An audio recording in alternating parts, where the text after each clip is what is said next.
शिवसेना पक्ष आणि चिन्ह प्रकरणासोबतच आज आमदार अपात्रता प्रकरणावर सुद्धा सुनावणी होणार। मागच्या आठवड्यात सलग 3 दिवस युक्तिवाद पार पडल्यानंतर आज पुन्हा ठाकरेंचे वकील कपिल सिब्बल युक्तिवाद करणार। आज दुपारी 2 वाजता सरन्यायाधीश सूर्यकांत यांच्या पीठासमोर सुनावणी पार पडणार।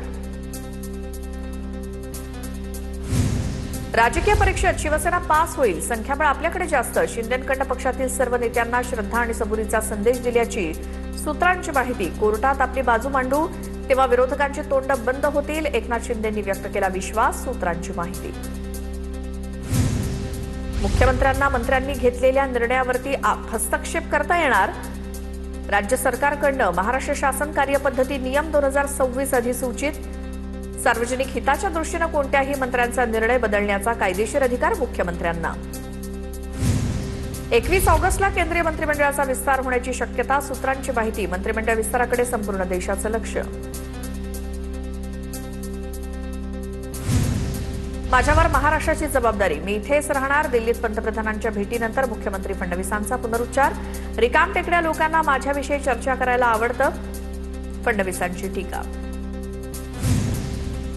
मुख्यमंत्री देवेंद्र फडणवीस उद्या नाशिक दौऱ्यावर। कुंभमेळा नियोजनासंदर्भात देखील मुख्यमंत्री आढावा घेण्याची शक्यता। नाशिकमधल्या खड्ड्यांवरून झालेल्या वादानंतर मुख्यमंत्र्यांच्या नाशिक दौऱ्याला महत्त्व। नाशिकच्या कुंभमेळ्यातील बनावट वर्क ऑर्डर प्रकरणात मोठी आर्थिक उलाढाल।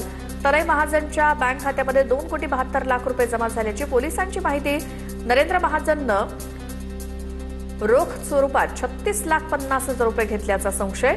ठेकेदारांकडून सुमारे 3.5 कोटी रुपये उकळल्याचा तपासात समोर।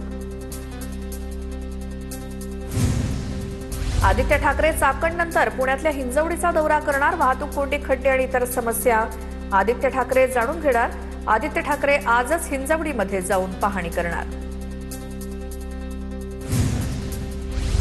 चाकण एमआयडीसीच्या धर्तीवर राज्य सरकारचं मोठं पाऊल। एमआयडीसीमध्ये टप्प्याटप्प्याने इंडस्ट्रियल टाउनशिप ऍक्ट लागू होणार।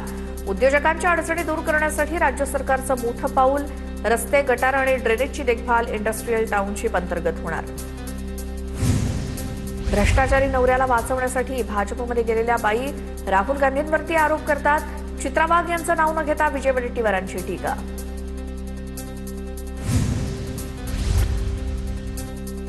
धाराशिवमध्ये सरनाईकांच्या रिसॉर्टसाठी गोरगरिबांच्या दुकानांवरती कारवाईचे आदेश। काँग्रेसचे प्रदेशाध्यक्ष हर्षवर्धन सपकाळ यांचा गंभीर आरोप। धाराशिवमध्ये पालकमंत्री सरनाईकांनी 20 एकर जागा घेतली। तांबलवाडी टोलनाक्याजवळील रिसॉर्टसाठी हॉटेल्स, टपरे आणि दुकानांवरती कारवाई, सपकाळांचा आरोप। उपमुख्यमंत्री एकनाथ शिंदे यांच्यासमोर भलतंच वंदे मातरम गाणं वाजलं। परिवहन विभागाच्या कार्यक्रमात वंदे मातरम ऐवजी वाजलं बॉलिवूड गीत। शिंदे यांच्यासोबत मंत्री उदय सामंत आणि मंत्री प्रताप सरनाईक देखील उपस्थित होते।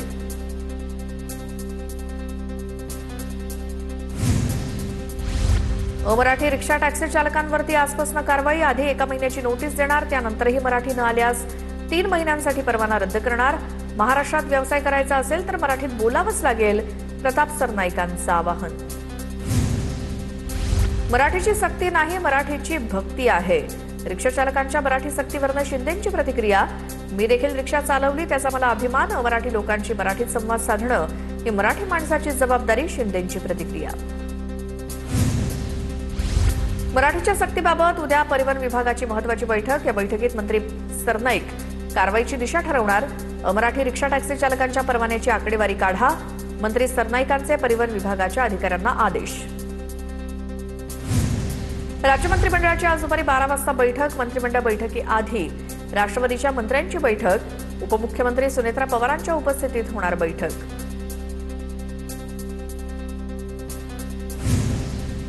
ओबीसी नेते नवनाथ वाघमारे यांच्या विरोधात सोलापुरात आज मराठा समाजाचं आंदोलन। मराठा तरुणींबाबत वादग्रस्त विधान केल्यामुळे आक्रमक।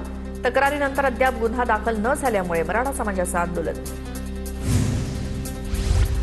मराठा आंदोलक मनोज जरांगेंकडून मुंबई जाम करण्याचा इशारा। 58 लाख नोंदींचं प्रमाणपत्र मला पाहिजे, वेळ आली तर सरकार पाडणार, जरांगेंचा इशारा। मराठा आणि कुणबी एक होऊ शकत नाहीत, ओबीसींवरती घाव घातला जातोय, विजय वडेट्टीवारांचा आरोप। ओबीसींच्या 378 जाती असलेल्या कळपामध्ये येऊन काय कराल, वडेट्टीवारांचा सवाल। राज्यातील प्रलंबित 20 जिल्हा परिषदा आणि 211 पंचायत समित्यांच्या निवडणुकीसंदर्भात आज सुप्रीम कोर्टात सुनावणी. राज्य निवडणूक आयोगानं निवडणुका घेण्यासंदर्भात माहिती सादर करण्यासाठी वेळ मागितली होती. जातनिहाय जनगणनेतनं ओबीसी प्रवर्ग वगळणं हे मोदी सरकारचं मोठं कारस्थान. काँग्रेसचा केंद्र सरकारवर गंभीर आरोप. जनगणनेच्या प्रश्नावलीमध्ये ओबीसींसाठी स्वतंत्र रकाना न ठेवल्यामुळे सामाजिक न्यायाच्या तत्वांना हरताळ फासला जात असल्याचं विधान. एसआयआर अभियानाच्या दृष्टीनं प्रदेश भाजपची आज महत्त्वाची बैठक. मुंबई आणि कोकणातील पदाधिकारी बैठकीला हजर राहणार. या बैठकीत एसआयआर संदर्भातील नियोजनावरती मार्गदर्शन केलं जाईल. मुख्यमंत्री देवेंद्र फडणवीस, रवींद्र चव्हाण, तरुण चुग बैठकीला हजर राहणार. नाशिक शहरातील 5,57,103 मतदार संपर्क बाहेर असल्याची माहिती समोर. एसआयआर प्रक्रियेत नाशिक शहरातील 4ही मतदारसंघ पिछाडीवर. अंतिम मतदार यादीत शहरातील मतदारांची संख्या मोठ्या प्रमाणात घटण्याची शक्यता.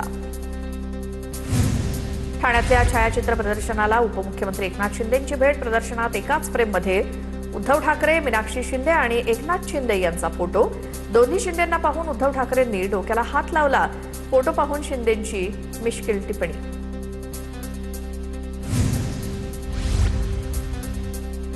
नागपुरात आदिवासी विद्यार्थ्यांच्या आंदोलनस्थळी विजय वडेट्टीवारांची भेट. उमरेडचे आमदार संजय मेश्राम देखील उपस्थित. विद्यार्थ्यांच्या हक्कांवरती गदा आणणारा निर्णय मागे घेण्याची मागणी. 5 ऑगस्टच्या शासन निर्णयातील संबंधित तरतुदींविरोधात आदिवासी विद्यार्थी संघ आक्रमक. पुण्यामध्ये आदिवासी विद्यार्थी आश्रमगृहात विद्यार्थ्यांचं आमरण उपोषण. गडचिरोलीतील सर्पदंशानं मृत्यू झालेल्या मुलींच्या कुटुंबाला 1 कोटींची मदत देण्याची मागणी. पुण्यामध्ये आदिवासी आश्रमशाळेत 6 दिवसांपासून अन्नत्याग आंदोलन. पुण्याच्या भोरमधील भोंगवली गावात सबस्टेशन रद्द करण्याच्या मागणीसाठी ग्रामस्थांकडून शरद पवारांची भेट. सबस्टेशन आणि टॉवर लाईनचा प्रकल्प रद्द करण्याची मागणी. या प्रकल्पामुळे सुपीक जमिनी बाधित होणार असल्याचा दावा. कल्याणमध्ये ब्रिजभूषण सिंग यांच्या समर्थनावरून भाजप मनसेत वाद पेटला. ब्रिजभूषण सिंगला सलाम. राज ठाकरे युपीला गेले नाहीत. नंदू परब यांच्याकडून राज ठाकरेंचा एकेरी उल्लेख. टोळी घेऊन फिरणाऱ्यांनी राज ठाकरेंचं नाव घेऊ नये. मनसे शहराध्यक्ष हर्षद पाटील यांचं उत्तर. गडचिरोलीतील आश्रमशाळेतील सर्पदंश प्रकरणात प्रकृती बिघडल्यामुळे एका विद्यार्थिनीला रात्री नागपूरला हलवलं. गंभीर विद्यार्थिनीवरती नागपुरात शस्त्रक्रिया. मात्र विद्यार्थिनीची प्रकृती चिंताजनक. आश्रमशाळेत सर्पदंशामुळे मृत्यू झालाय तर 3 विद्यार्थिनी गंभीर होत्या. अमरावतीच्या मेळघाटातील आदिवासी विद्यार्थ्याचा मृत्यू. महर्षी पब्लिक स्कूलमधील धक्कादायक घटना. चिखलदरा तालुक्यातील करंजखेडा येथील इयत्ता 11वीचा विद्यार्थी राजेश बाबू बेढेकर याचा मृत्यू. 5 विद्यार्थ्यांवरती उपचार सुरू. पुन्हा पाहूयात बातम्या महाफास्ट. भोंदूबाबा मनोहर भोसले प्रकरणात दत्तकलाच्या सचिव माया झोळ हिच्यासह दोघांना शुक्रवारपर्यंत पोलीस कोठडी. भोंदू बाबा मनोहर भोसले याच्या अघोरी कृत्यातून मिळालेल्या पैशाची विल्हेवाट लावल्याचा आरोप. लिव्हिंगमध्ये राहणाऱ्या प्रेयसीनं मित्राच्या साथीनं प्रियकराची चाकून गळा चिरून हत्या केली. पुरावा नष्ट करण्यासाठी 18 तास मृतदेह घरात ठेवून नंतर कसारा घाटात फेकला. वसंत गोरखनाथ सातपुते असं मृत व्यक्तीचं नाव. आरोपी हसीना शेख आणि तिचा मित्र साहिल शहा यांना अटक. सोलापूरच्या बोरामणी गावातील तिहेरी हत्याकांड प्रकरणात 3 जणांना जामीन मंजूर. मुख्य आरोपीच्या पत्नी आणि 2 मुलांना जामीन. पत्नी राणी, मुलगी दीक्षा आणि धीरज मस्के अशी जामीन मिळालेल्या आरोपींची नावं. छत्रपती संभाजीनगरातील बिबिका मकबऱ्यातील हौद बनला खेळाचं मैदान. बिबिका मकबरा परिसरात तरुणांची हुल्लडबाजी. ऐतिहासिक वास्तूच्या हौदात उतरून तरुणांचा खेळ. या तरुणांच्या हुल्लडबाजीचा व्हिडिओ सोशल मीडियावर व्हायरल. उल्हासनगरमध्ये दिवसाढवळ्या नशेखोरांचा धुडगूस. 3 कारसह मालवाहू रिक्षाची तोडफोड. लोखंडी सळ्यांनी वाहनांची तोडफोड केली. कॅम्प क्रमांक 3 मधील सेक्टर 17 परिसरातली घटना. द्वारका सर्कल येथील इंटरचेंजचं काम पूर्ण करण्यासाठी आज नाशिक शहरातील पाणी पुरवठा बंद राहणार. 12 तासांसाठी हा शटडाऊन घेतला जाणार. या कामासाठी जवळपास 200 अधिकारी आणि कर्मचाऱ्यांचं पथक काम करणार. तर मुरबाड एमआयडीसीला शेतकऱ्यांचा तीव्र विरोध. शेतकऱ्यांनी मोजणी रोखली. राज्यात 36,211 कंपन्या बंद पडल्या तरी नवीन एमआयडीसी का? मुरबाडच्या शेतकऱ्यांचा सवाल. शेतकऱ्यांनी काळे झेंडे दाखवून प्रशासनाचा विरोध केला. नाग नदीतील सांडपाण्यामुळे गोसीखुर्द धरण प्रदूषित. मुंबई उच्च न्यायालयाच्या नागपूर खंडपीठाकडून गंभीर दखल. केंद्र सरकार, राज्य सरकार, महापालिका आणि महाराष्ट्र प्रदूषण नियंत्रण मंडळाला नोटीस. 4 आठवड्यात उत्तर सादर करण्याचे देण्यात आले निर्देश. भंडाऱ्याच्या गोसेखुर्द धरणात 63% जिवंत जलसाठा उपलब्ध। अल निनोच्या पार्श्वभूमीवर पाणी जपून वापरण्याचा प्रशासनाचा निर्णय। पाणी बचतीसाठी पावलं उचलण्यास सुरुवात।